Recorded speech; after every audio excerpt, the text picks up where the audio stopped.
Welcome back to my channel. ಹೊಸದಾಗಿ channel ನೋಡ್ತಾ ಇದ್ದರೆ ಸಬ್ಸ್ಕ್ರೈಬ್ ಮಾಡಿಕೊಂಡು ಸಪೋರ್ಟ್ ಮಾಡಿ. ಸಚ್ಚಿದಾನಂದ ಸಾಯಿನಾಥ್ಗೆ ನಮಸ್ಕಾರ ಮಾಡುತ್ತಾ ಸಾಯಿನಾಥರ ಅನುಗ್ರಹ ಎಲ್ಲರ ಮೇಲೂ ಇರಲಿ ಅಂತ ವಿಡಿಯೋ ಪ್ರಾರಂಭ ಮಾಡ್ತಾ ಇದ್ದೀನಿ. ಇದೇ ಸೋಮವಾರ ನಮಗೆ ಮೊದಲನೆಯ ಕಾರ್ತಿಕ ಸೋಮವಾರ. ಕಾರ್ತಿಕ ಮಾಸ ಅನ್ನೋದು ತುಂಬ ವಿಶಿಷ್ಟತೆಯಿಂದ ಇರುತ್ತೆ. ಶಿವಕೇಶವರನ್ನು ಆರಾಧಿಸುವಂಥ ಅದ್ಭುತವಾದ ಒಂದು ಮಾಸ. ಆದರೆ ನಾವು ಬ್ರಾಹ್ಮಿ ಮುಹೂರ್ತದಲ್ಲೇ ತಣ್ಣೀರಿನ ಸ್ನಾನವನ್ನು ಮಾಡಿ ಪೂಜೆಗಳನ್ನು ಮಾಡಿಕೊಳ್ಳುವಂಥದ್ದು. ಅಂದರೆ ನಾವು ಕಾರ್ತಿಕ ಸ್ನಾನಕ್ಕೆ ತುಂಬ ವಿಶೇಷವಾದ ಒಂದು ಅದ್ಭುತವಾದ ಮಿರಾಕಲ್ಸ್ ಅನ್ನೋದು ನಡೆಯುತ್ತೆ. ಆದರೆ ಇದು ಎಲ್ಲರಿಂದ ಕೂಡ ಮಾಡ್ಕೊಳ್ಳೋದಕ್ಕಾಗೋದಿಲ್ಲ. ತುಂಬ ಜನಕ್ಕೆ ಕೆಲಸಕ್ಕೆ ಹೋಗ್ತಾರೆ ಅಥವಾ ಹೆಲ್ತ್ ಇಶ್ಯೂಸ್ ಅನ್ನೋದಿರುತ್ತೆ, ಅವರ ಬಾಡಿ ಸಪೋರ್ಟ್ ಮಾಡೋದಿಲ್ಲ ಬೆಳಗ್ಗೆ ಎದ್ದು ಈ ರೀತಿ ಎಲ್ಲ ಮಾಡ್ಕೊಳ್ಳೋದಕ್ಕೆ. ಅಂತಹವರು ಕೂಡ ನಾವು ಯಾವ ರೀತಿ ಪರಿಹಾರ ಪೂಜೆಗಳನ್ನು ಮಾಡಿಕೊಳ್ಬಹುದು ಅನ್ನೋದು ಈ ವಿಡಿಯೋವಿನಲ್ಲಿ ತಿಳಿಸ್ಕೊಡ್ತೀನಿ ಸ್ನೇಹಿತರೆ. ಬ್ರಾಹ್ಮಿ ಮುಹೂರ್ತದಲ್ಲಿ ನಾವು ಕಾರ್ತಿಕ ಸ್ನಾನವನ್ನು ಮಾಡಿಕೊಳ್ಳೋದು, ನದಿ ಸ್ನಾನ, ಕೆರೆ, ಬಾವಿ ಈ ರೀತಿ ಅವೈಲಬಲ್ ಇದೆ ಅಂತ ಹೇಳಿದ್ರೆ ಸ್ನಾನಗಳನ್ನು ಮಾಡಿಕೊಳ್ಳೋದ್ರಿಂದ ನಮ್ಮ ಪಾಪ ಕರ್ಮಗಳು ಹೋಗುತ್ತೆ.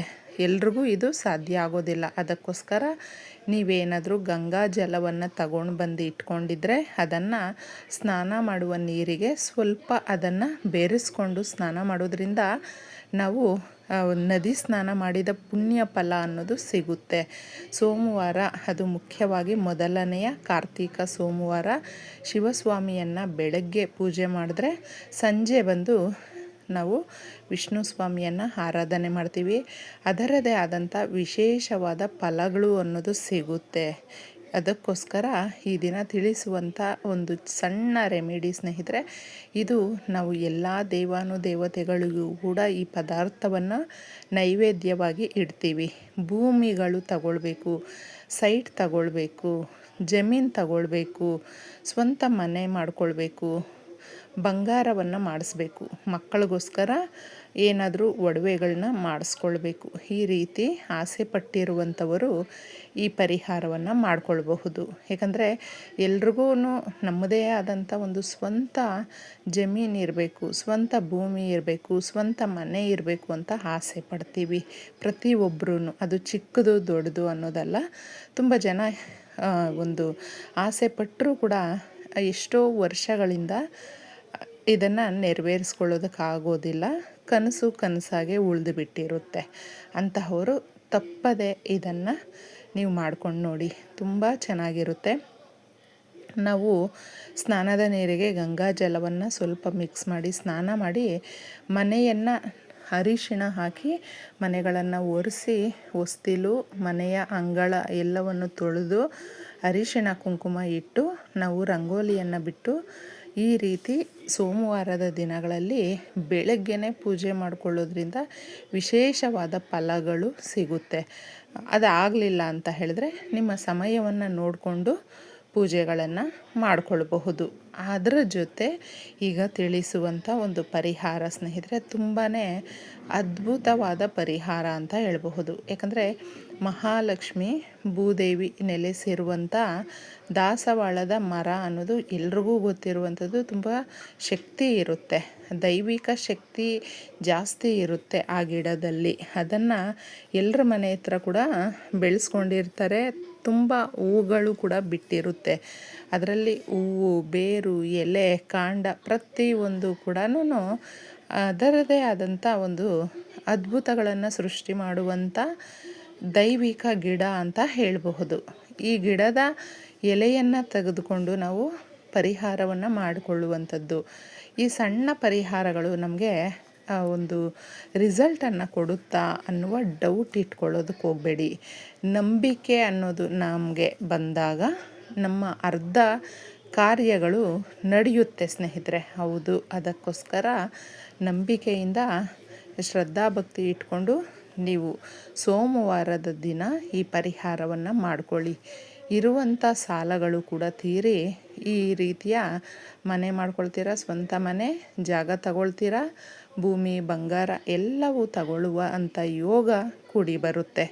ಚೆನ್ನಾಗಿರುವಂಥ ಒಂದು ದಾಸವಾಳದ ಎಲೆಯನ್ನು ತೆಗೆದುಕೊಂಡು ಅದನ್ನು ಒರೆಸ್ಬಿಟ್ಟು ಒಂದು ತುಂಡು ಬೆಲ್ಲವನ್ನು ಇದ್ರ ಮೇಲೆ ಇಡಬೇಕು. ಇಟ್ಬಿಟ್ಟು ಶಿವಸ್ವಾಮಿಯ ಫೋಟೋ ವಿಗ್ರಹ ಏನಾದರೂ ಇದ್ದರೆ ನೀವು ಫೋಟೋ ಮುಂದೆ ಇಡಬಹುದು. ಇಲ್ಲಾಂದರೆ ದೇವ್ರ ಮನೆಯಲ್ಲಿಟ್ಟು ದೀಪಾರಾಧನೆ ಮಾಡಿ ಕೇಳ್ಕೊಳ್ಬೇಕು. ಸ್ವಾಮಿಯನ್ನು, ಪರಮೇಶ್ವರನನ್ನು ಕೇಳುತ್ತಾ ಓಂ ನಮಃ ಶಿವಾಯ, ಓಂ ನಮಃ ಶಿವಾಯ ಅಂತ ಹೇಳ್ಕೊಳ್ಳಿ. ನಿಮಗೆ ಎಷ್ಟು ಸಾರಿ ತೋಚುತ್ತೋ ಅಷ್ಟು ಬಾರಿ ಹೇಳ್ಕೊಂಡು ತದನಂತರ ಇದನ್ನು ಒಂದು 10-15 ನಿಮಿಷ ಇಲ್ಲಾಂದರೆ 1 ಅವರ್ ಈ ಥರ ಬಿಟ್ಟು ಎಲ್ಲಾದರೂ ಆಲಯಗಳ ಹತ್ರ ನೀವು ಇದನ್ನು ಇಟ್ಬಿಟ್ಟು ಬನ್ನಿ. ಈ ರೀತಿ ಇಡೋದ್ರಿಂದ ಅದು ಇಟ್ಟ ಮೇಲೆ ಏನು ತಿನ್ನುತ್ತೋ ಏನಾಗುತ್ತೋ ಅನ್ನೋದು ನೀವು ಚಿಂತಿಸೋದಕ್ಕೆ ಹೋಗಬೇಡಿ. ಇದನ್ನು ಬಿಟ್ಟು ಬರುವವರೆಗೂ ನಿಮ್ಮ ಕೆಲಸ. ತದನಂತರ ಅದು ಇರುವೆಗಳು, ಪಕ್ಷಿಗಳು ಅದು ಇದು ಅಂತ ತಿನ್ಕೊಳ್ಳುತ್ತೆ. ನಿಮ್ಮ ಕೋರಿಕೆಗಳು ನೆರವೇರೋದಕ್ಕೆ ಪ್ರಾರಂಭ ಮಾಡುತ್ತೆ. ಇನ್ನು ಎಷ್ಟೋ ದೋಷಗಳು ನಮಗೆ ಇದೆ, ಆ ದೋಷಗಳ ಶಾಂತಿ ಮಾಡಿಸ್ಕೊಳ್ಳೋದಕ್ಕೆ ಆಗೋದಿಲ್ಲ ನಮಗೆ ಅಂತ ಹೇಳಿದ್ರೆ ತುಂಬ ಜನಕ್ಕೆ ಶನಿ ದೋಷ ಇರುತ್ತೆ, ನಾಗದೋಷ ಇರುತ್ತೆ, ಆ ರಾಹುಕೇತುವಿನ ದೋಷ ಅನ್ನೋದು ಇರುತ್ತೆ, ಕುಜ ದೋಷ ಅನ್ನೋದು ಇರುತ್ತೆ. ಈ ದೋಷಗಳನ್ನು ನಿವಾರಣೆ ಮಾಡಿಕೊಳ್ಳೋದಕ್ಕೆ ನೋಡಿ, ಹಸುವಿನ ಶುದ್ಧವಾದ ತುಪ್ಪವನ್ನು ನೀವು ಬಳಸ್ಕೊಂಡು ಒಂದು ಪರಿಹಾರ ತುಂಬಾ ಈಸಿಯಾಗಿ ಇರುತ್ತೆ ಸ್ನೇಹಿತರೆ. ಒಂದು ಪ್ಲೇಟಲ್ಲಿ ನೀವು ಎಷ್ಟು ಬೆಲ್ಲ ತಿಂತೀರ ನೋಡಿ ಅಷ್ಟನ್ನು ಮಾತ್ರ ಇಟ್ಕೊಳ್ಬೇಕು. ಅದರ ಮೇಲೆ ತುಪ್ಪವನ್ನು ಸ್ವಲ್ಪ ಹಾಕಿಬಿಟ್ಟು, ಬೆಲ್ಲದ ಮೇಲೆ ತುಪ್ಪವನ್ನು ಹಾಕಿಬಿಟ್ಟು ಶುದ್ಧವಾದ ಹಸುವಿನ ತುಪ್ಪ ಮಾತ್ರ ಹಾಕ್ಕೊಳ್ಬೇಕು. ಹಾಕ್ಬಿಟ್ಟು ಕೇಳ್ಕೊಳ್ಬೇಕು.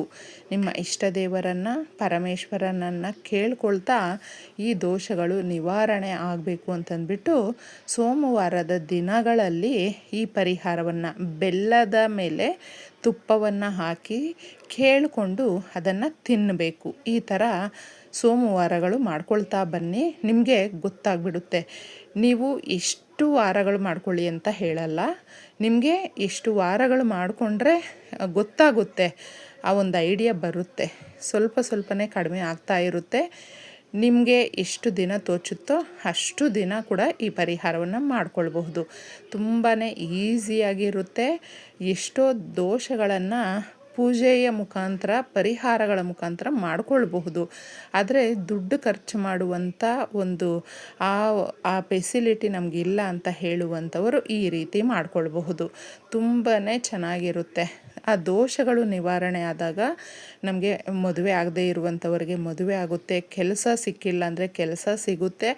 ನೀವು ಏನು ಅಂದುಕೊಂಡಿರ್ತೀರ ಆ ಕೆಲಸಗಳು ಸುಲಲಿತವಾಗಿ ನಡೆಯುತ್ತೆ. ಮನೆಯಲ್ಲಿ ತುಂಬ ಶಾಂತಿಯಿಂದ ಇರಬಹುದು. ಸಮೃದ್ಧಿ ಅನ್ನೋದು ಮನೆಯಲ್ಲಿ ನೆಲೆಸುತ್ತೆ. ಜಗಳಗಳು ಕಡಿಮೆ ಆಗುತ್ತೆ. ಇಷ್ಟಾರ್ಥಗಳು ಬೇಗ ನೆರವೇರುತ್ತೆ.